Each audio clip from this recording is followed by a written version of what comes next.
ማለታቸው ነውር ነው። እውቀት መጽሐፍ ማንበብ አለመቻል ለሌላ ሰው ነውር ነው። ለነብዩ ሰለላሁ ዐለይሂ ወሰለም ግን ሙዕጂዛ ነው።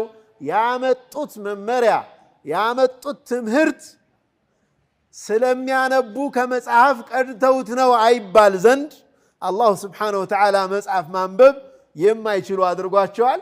የያዙት እውቀትና ጥበብ ደግሞ ሁሉንም እውቀቶች የሚያስከነዳ ነው ማለት ነው።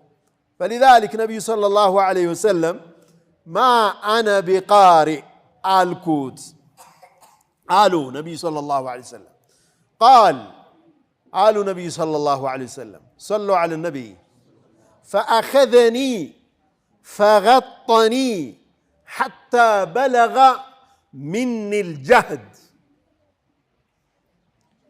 ያዘኝ አሉ ነብዩ ሰለላሁ ዐለይሂ ወሰለም ጭምቅ አደረገኝ ጨመቀኝ እስከሚጨንቀኝ ድረስ አሉ ነብዩ ሰለላሁ ዐለይሂ ወሰለም።